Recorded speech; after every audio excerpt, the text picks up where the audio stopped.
प्रभु जी कैसे हैं? सब ठीक ठाक हैं तो?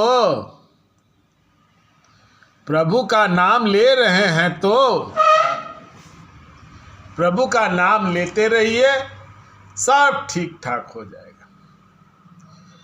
प्रभु जी आज हम लोग बात करेंगे कुंडलिनी जागृत होते ही या कुंडलिनी जागृत होने से पहले भी भ्रम पैदा होता है। प्रभु जी कुंडलिनी जागरण के दौरान हो या कुंडलिनी जागृत होने के दौरान भी, जागृत होने के बाद भी साधकों में बहुत भ्रम पैदा होता है। कुंडलिनी जागरण से पहले आप यदि सोशल मीडिया में देखेंगे तो बहुत लोग ऐसे हैं जो आपको कहते ये मिलेंगे, ध्यान करते हैं तो हमें शंख दिखता है या कुछ नंबर्स दिखते हैं या कुछ रंग दिखता है या कोई बोलता है सांप दिखता है। ये सब चीजें प्रभु जी एक भ्रम है। कुंडलिनी जागरण के दौरान जब भी साधक अध्यात्म के राह में चलता है तो सबसे पहले उसके अंदर भ्रम पैदा करता है उसका मन, जो इतने सारे विचार ला देते हैं कि साधक बहुत बुरी तरह से भ्रमित हो जाता है। आप देखे होंगे सोशल मीडिया में, आप जब भी जाएंगे देखेंगे कमेंट्स बॉक्स हो, वीडियो हो, आपको ये बोलते हुए लोग मिलेंगे कि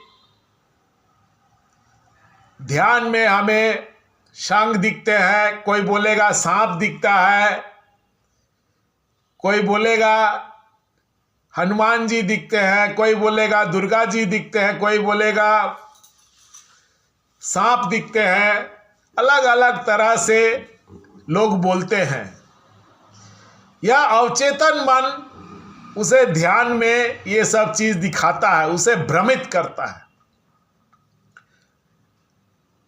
भ्रमित करने का कारण है उसे अध्यात्म के राह से दूर करने के लिए अवचेतन मन है वह उसे बहुत ज़्यादा भ्रमित करता है और उसे समझ में नहीं आता है और वह इधर उधर भटकता रहता है।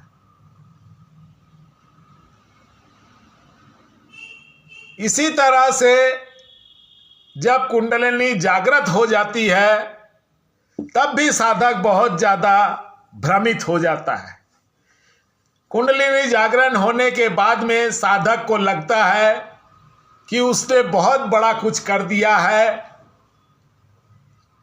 या उसे ऐसा लगता है कि उससे बड़ा कोई साधक है नहीं, उससे बड़ा कोई संत है नहीं, और वह अनाप शनाप क्रियाएं करने लगता है और अनाप शनाप ज्ञान बांटने लगता है। इसका सीधा सीधा प्रतिबिंब आप यदि देखेंगे तो सोशल मीडिया में आपको मिल जाएगा। अब देखिएगा बहुत सारे ऐसे वीडियोस हैं जो आपको ये बताते हुए मिलेंगे कि दिव्य दृष्टि खुलने से क्या होता है, दिव्य दृष्टि खुलने के पहले क्या होता है, या दिव्य दृष्टि खोलने के बाद में ऑरा चेकिंग करते हैं। बहुत सारे ऐसे वीडियोस मिलेंगे जो आपको ये कहते हुए मिलेंगे, या बहुत सारे ऐसे कमेंट बॉक्स हो, वीडियो हो, आपको ये बोलते हुए मिलेंगे कि उनकी कुंडलिनी सहस्रार में पहुंच गई या फलाना जगह पहुंच गई, ढकाना जगह पहुंच गई। प्रभु जी ये एक भ्रम है। दिव्य दृष्टि खुलना कोई गुड्डे गुड़ियों का खेल नहीं है, यह दिव्य योगियों का ही खुलता है। किसी भी साधक का कुंडलिनी जागृत होता है तो यह आध्यात्मिक सफलता का पहला सीढ़ी है। कुंडलिनी जागृत होने के बाद ही साधक को किसी भी तरह की कोई शक्ति नहीं मिलती, अपितु बहुत कष्ट होता है क्योंकि यह ऊर्जा साधारण ऊर्जा है नहीं। बहुत सारा दिक्कत होता है, हाथ पैर में झंझनाहट होता है, चलने में दिक्कत होता है, घूरने में दिक्कत होता है, बहुत सारी दिक्कतों का सामना करना पड़ता है। हाथ पैर में खुजली होता है, शरीर में खुजली होता है, कोई भी काम वह कर नहीं सकता है। लेकिन आप यदि सोशल मीडिया में जाएंगे तो देखेंगे लोग आपको ये बताते हुए मिलेंगे कि कुंडलिनी जागृत होने से साधक बहुत बड़ा तोपचंद हो जाता है या उसे बहुत कुछ मिल जाता है। प्रभु जी, ये एक भ्रम है जो सोशल मीडिया साधारण लोगों को बांट रहा है। कुंडलिनी जागृत होने के साथ ही साथ साधक को कुछ भी ऐसा नहीं मिलता। यह आध्यात्मिक सफलता का पहला सीढ़ी है।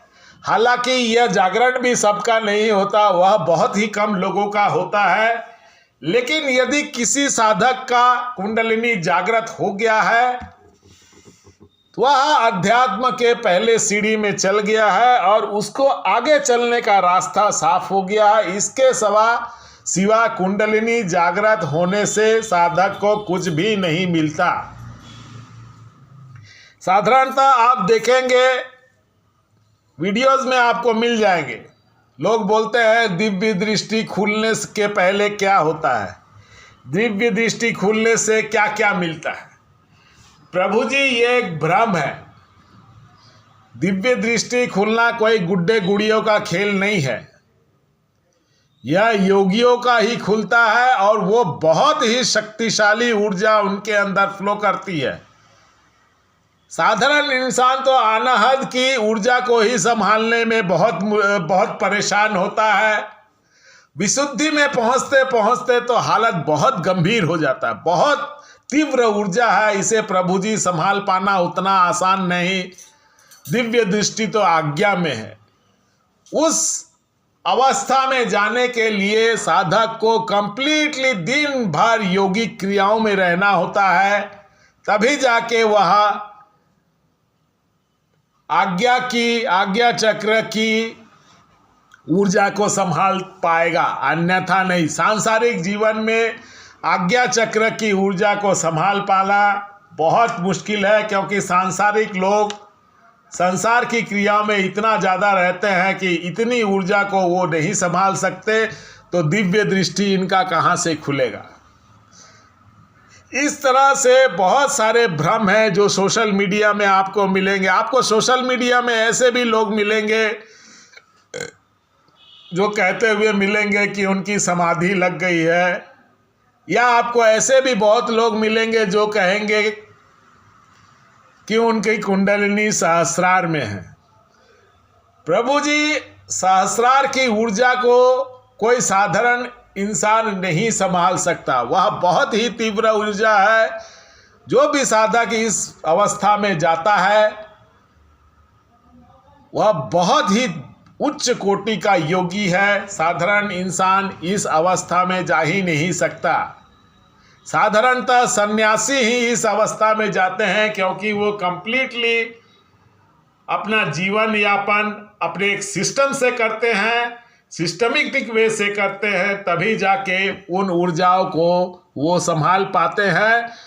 और साधारण इंसान इन अवस्था में नहीं पहुंच सकता। खासकर सांसारिक इंसान इस अवस्था में नहीं पहुंच सकता, उसकी ऊर्जा को नहीं संभाल सकता।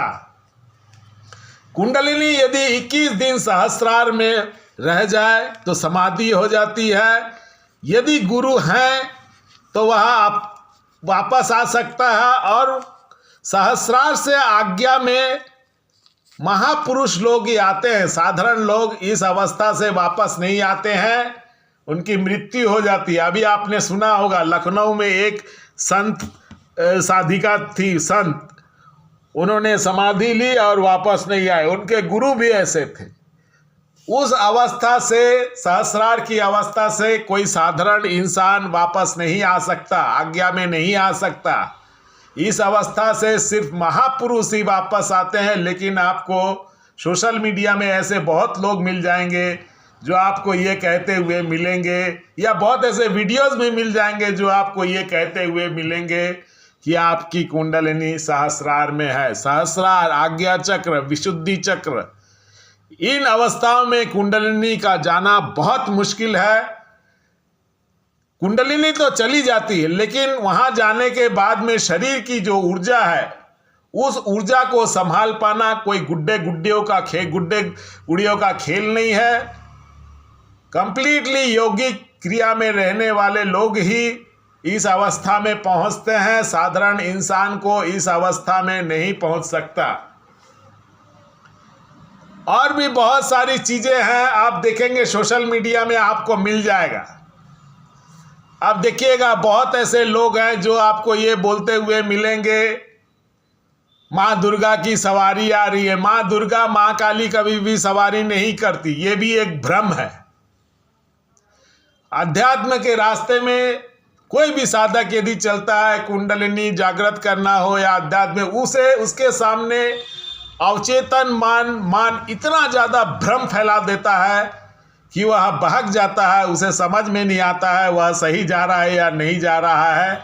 इस तरह से भ्रमित करके साधक को अवचेतन मन भटकाता है और वह भ्रमित हो जाता है। भ्रमित होके वो आध्यात्मिक क्रिया का गलत राह पकड़ लेता है और उसे आध्यात्म का सही रास्ता नहीं मिलता है और आध्यात्मिक रास्ते में वह विफल हो जाता है।